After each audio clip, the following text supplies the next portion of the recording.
Good evening and welcome to the Northwest Counties. We're trialling this video this evening and hopefully it will work as we welcome Steeton manager Roy Mason to the line. Hi Roy, how are you doing? I'm very well, thanks Craig, how are you? Yeah, very good, Ty. Yeah, we're trialling out this new technology tonight, whether or not it works and whether or not it's popular, we shall see. So, we shall get on with things. So far this season, how would you sum up? How would you sum it up? Obviously, you're currently bottom of the table, but you've had some decent results as of late. Yeah, I think to be honest, it's been a bit of a frustrating season for us, one way or another. You know, we've had a lot of injuries, with a lot of sort of off the field turmoil as well. Obviously, with us having to now look for a new venue for next season as well. So it's not been easy for us. It's been very frustrating.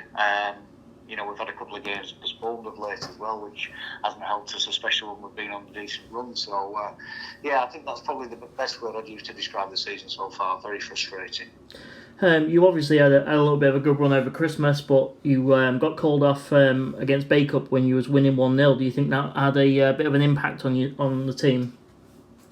Well, it was disappointing for us because I felt that day we'd gone into the half time, we were 1-0 up, we were playing well, and we were getting stronger as the game had progressed. And obviously, at the time, Baker were only one place above us, and it would have given us the opportunity to move off the bottom of the table. So it was disappointing for us because we felt that there was 3 points there for the taking for us, and psychologically would have given us a huge boost to getting ourselves off the bottom of the table. But unfortunately, that's football. It wasn't meant to be.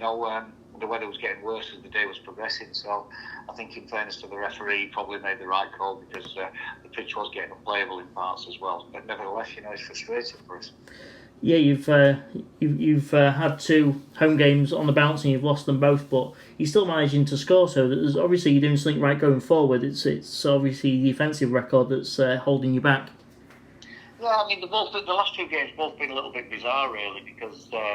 Certainly, we lost 4-1 against Chariton, and on the face of it, you think we've been well and truly beaten, but we pulled ourselves back into the game. We equalised on, I think it was the 83rd minute, at 1-1.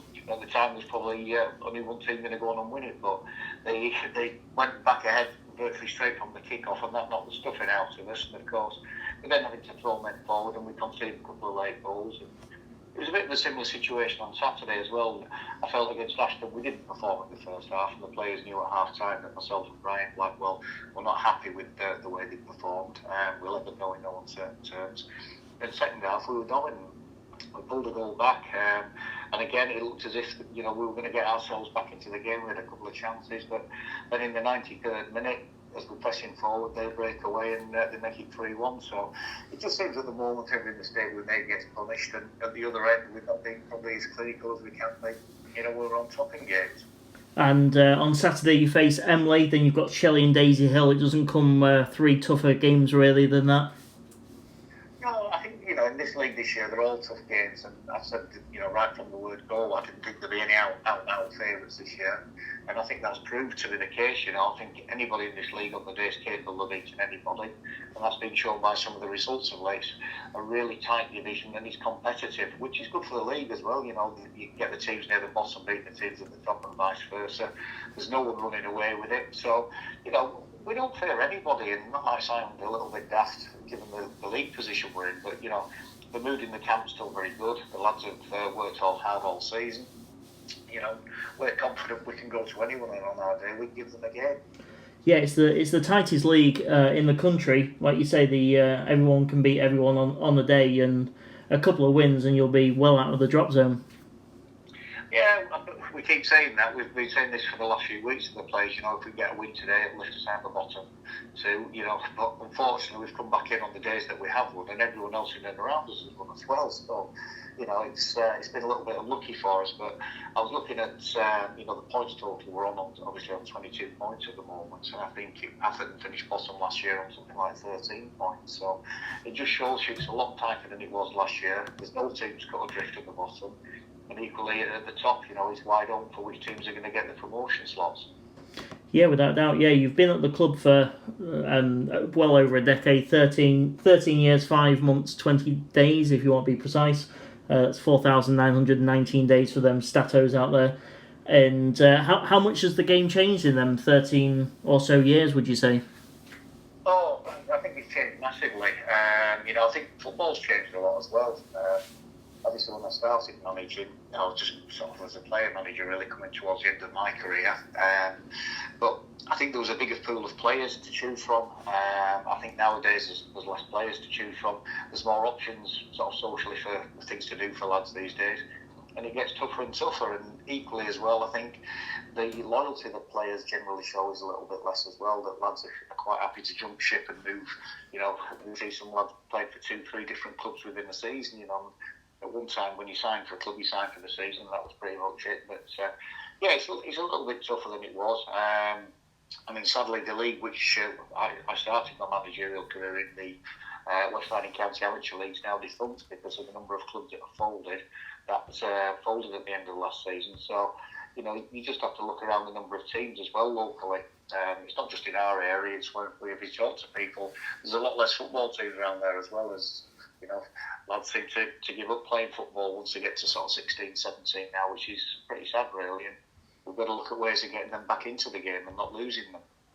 Yeah, exactly. The FA are doing another restructure with regards to non-league football and trying to create this perfect pyramid, which obviously means there might be some more lateral movements. Have you ever thought about that you might get moved to maybe the northeast counties, or do you think that you'll probably stay in with regards to obviously Golka, Shelley and Emley, all in the same region realistically? Yeah, we're in one of those situations where geographically we're sort of in the middle, really. We've seen, obviously, last year with neighbours Silsden moving into the northeast counties, that could be a possibility for us. But, we've really enjoyed it in the northwest counties. The league were very helpful with us from day one and have been all the way through. We think we've made a lot of friends in this league as well, and we'd love to stay there because we've really enjoyed it. And myself personally, as a manager, I found all the other managers in the league really good. A lot have become good personal friends now in the couple of years we've been here. There's a good camaraderie and code of conduct between the various bosses out there. A lot of us ring each other up from time to time to have a chat about football, a bit on the opposition and players. So, yeah, we've really enjoyed our time in the Northwest Counties, and obviously we'd love to stay in this league. You mentioned earlier about the move away from Cougar Park. Any news on where you're going and what the future is for Steeton? At this stage, we're very close to actually getting something which is agreed where we can publicly say where we're going to go.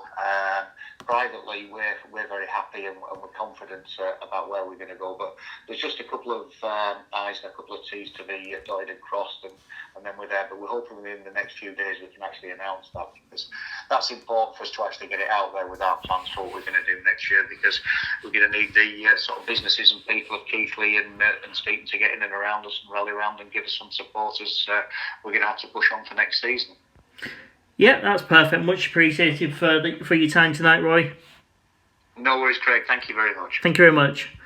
And there we have it. That's our first live interview for January. I won't say for the season because we've done things like this before, but hopefully you enjoyed watching it. And until next time, thank you.